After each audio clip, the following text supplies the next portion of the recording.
So we just got the first night of the 4-series crossover episode, Crisis on Earth X, and that is how you do a crossover episode. So let's talk about it.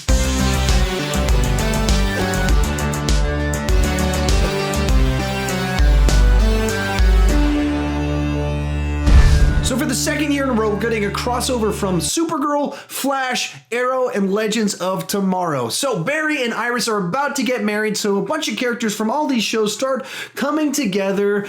And then running parallel to this, we learned that there's an evil Earth X where there's mirror evil versions of our characters. And then as we approach the wedding, war breaks out between these multiple different Earths. Maybe a crisis on Earth X does break out. As I dive into this will be a spoiler recap discussion of what happened, my thoughts on all of it. So if you haven't watched it yet, don't watch yet. Go watch those. There's a bunch of great little stuff in there, and I'm going to talk about all of it starting very shortly. Before I start talking, be sure to put your thoughts down below in the comment section. What did you think about tonight's episodes, as well as what did you think of last year's crossover episode, to kind of give me a point of reference to how do you think these shows are doing in general. So it can be some context of your thoughts on all of this. So with all that said, let's get started. As some context for me, first off, I wasn't crazy about last year's crossover. Last year, what they did is they decided to do each part of the crossover was actually an episode of that show itself. And so the first episode was Supergirl, and it wasn't really part of the crossover. It was more like a prelude, a tease of the coming crossover. And then Flash episode was pretty good. And then the third one was Arrow, and it was more like a dream episode. They found an excuse inside of the crossover to do the 100th episode of Arrow, and so it was more of like a montage of past episodes as like a cheap gimmick use of the crossover. So I was really disappointed with that, and then it ended pretty strong with the Legends of Tomorrow one. Not amazing, but pretty good. It was an invasion plot line, so they don't have the budget to go all out on something like that. So I was like, oh, that's pretty good. It's nice to see everyone together, but you could see the constraints of the budget on what they were trying to do. So I left last year pretty disappointed, and I did some reviews, and some people got really, really mad at me, especially Supergirl fans got really mad at me about my thoughts on the Supergirl episode. But all in all, pretty disappointed. And I used to be absolutely love the CW verse, especially like the first 2 seasons of Arrow, the first season of The Flash. Loved them. And man, they've had a lot of rocky seasons recently that have kind of tempered my interest in all of it. All that said, this is maybe the best couple episodes that they've done in a while. This was great. This is what I love about these shows. It was super duper comic booky, and the absurd idea of a world where the Nazis are still in power and they're run by Supergirl and stuff like that. That's a great comic booky type idea to do that you can do on a TV show and get away with it, where it'd be pretty. You can't really do that with a movie probably, but here you can pull that off and it works. And then the idea if they came up with a good mechanism to pull everybody together in that there's a wedding. So in and of itself, if you're not even trying to do this 4-part big mega crossover, that's a reason that these characters would come together. Some people, evil people, might know about that, and they use that as a mechanism to explain why on wedding day evil Earth X people show up and invade. Like they find a reason inside of it, so like you can tracking along with it. And I just thought just great the way they did all that. I had a ton of fun with the whole thing. This is how you do a crossover episode. So my big issue with last year is that they decided to do the Supergirl episode is distinctly a Supergirl episode. Flash is distinctly a Flash episode. Arrow is very distinctly an Arrow episode. And then Legends is once again an Arrow episode. And so it didn't feel right to me. The crossover came second to standalone episodes, and so it was like a competition for what they were trying to do, and the end result suffered. This year, they did it right, and I probably said this in my reviews last year, that what they should have done is just treated it as a 2-hour TV movie, or it's just kind of a 4-part deal cut into 4 pieces, all integrated together to what is the best for the episode itself and best for the story itself. And that's what they did this year. That's right from the get-go. It kicks off and you're like, oh, okay, we're seeing this other world. The story gets started. And it cuts through Central City, Starling City or Star City. What did they switch the name to? Like, we cut through all 4 of our different cities, get a catch up on them. Like, oh, they're doing it right. They're actually going to like treat it just kind of like one story throughout. And maybe there was just little hints of a little bit more Supergirl in that first one, a little bit more kind of Arrow in the second one, but only a little bit. And you certainly wouldn't. You could watch it as one standalone thing. Is the way they very much treated it, and it works that way. And that's the way to do this, to actually please people like me that want it to be that.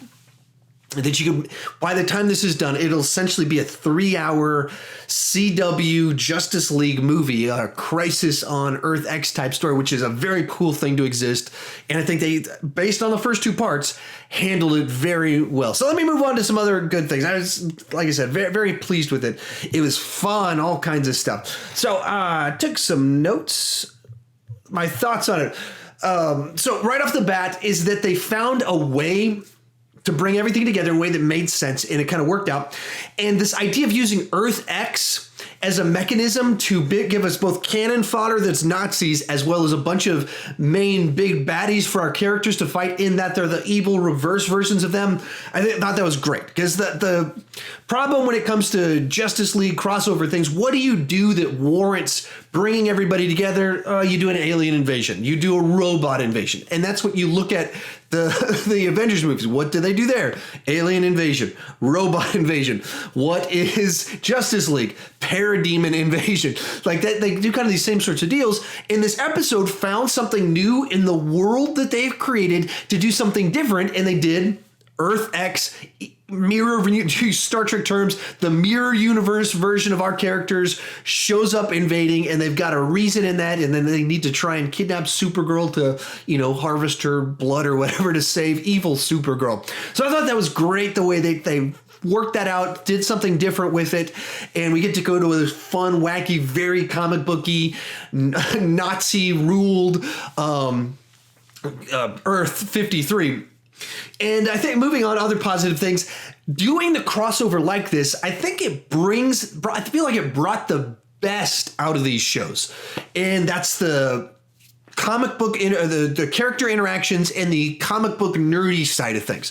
So when you have all these characters come together, it's all like Barry and Oliver just have some great back and forth rapport, and we find them, because of the nature of the story, in an environment where it makes sense for them to be giving each other life advice and stuff like that, where other times in the shows it can just feel like they're lecturing each other. Here it made sense that the way they're talking to each other and interacting with one another, and whether the dating situations, they found good character moments. Like each one of our different series had something about it that there's an emotional weight to. So that's Oliver looking to get engaged. That's Barry is trying to get married.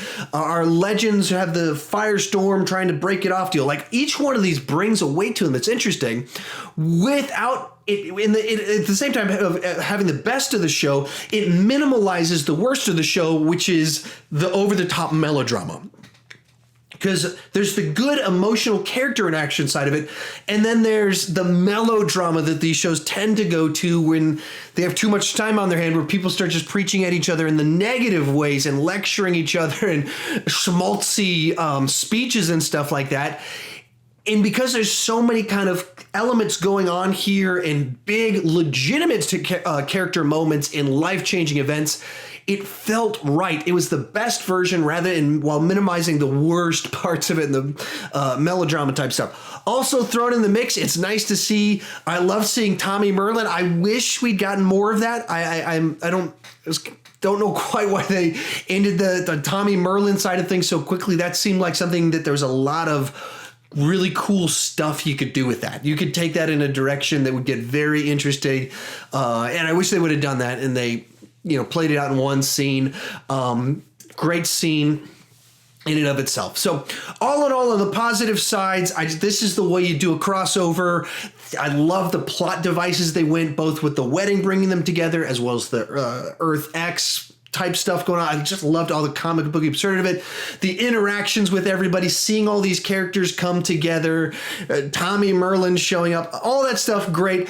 Let's move on to the bad. If we're talking about the negative side on things, it's kind of the normal limitations of these shows is the stuff that immediately comes to mind. So the show starts off, and the first thing we do is we're kind of like flying through Earth X, and it's pretty cheap CGI. I mean, it's very noticeable that you're just looking at it. It looks like a cutscene from a PlayStation 3 game. It doesn't even feel like PlayStation 4. Just very noticeable. This is generic to these shows. I understand the reality of it, the limitations. Still, you're watching it and you go, I'm watching a cutscene from a video game.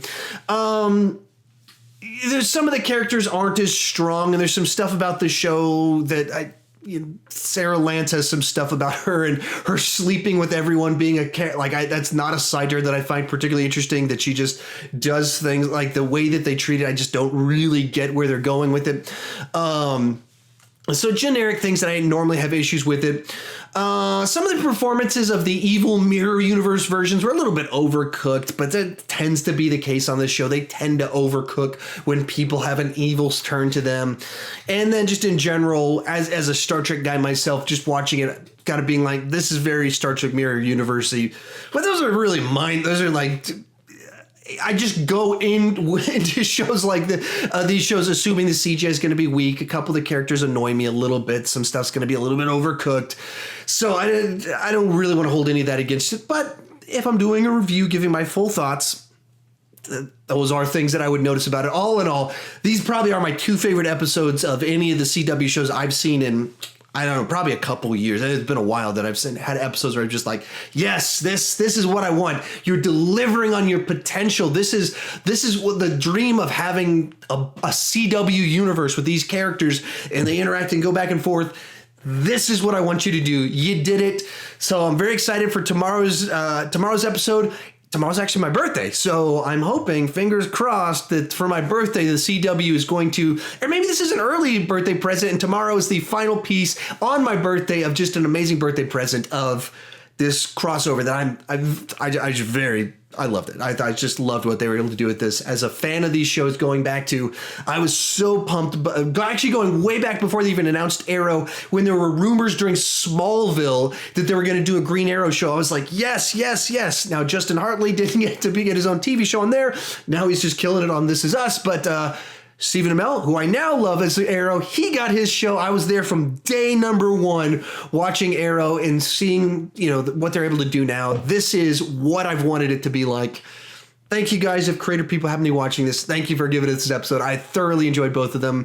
Fingers crossed tomorrow night lives up to this one's high bar set and kind of lands the plane nicely, which I got a great feeling about. I got a great feeling that these are going to be the 4 best episodes of the last 2 or 3 years of the CW verse. Anyway, that's my take on it. How about you? Tell me your thoughts down below in the comment section. Did you like it? Did you hate it? What did you think about last year's crossover, and how are you feeling in general about these shows? As I said, I didn't like last year's crossover all that much, and the shows are a little bit wearing thin on me, so this was such a nice breath of fresh air to remind me why I love these shows and the potential of these shows.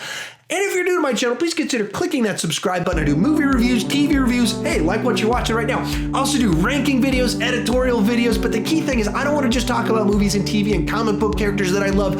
I want to talk about movies, TV, and comic book characters that I love with you. So join me in the comment section. Give me your thoughts on all of it and your context on all that. And as always, thank you for watching.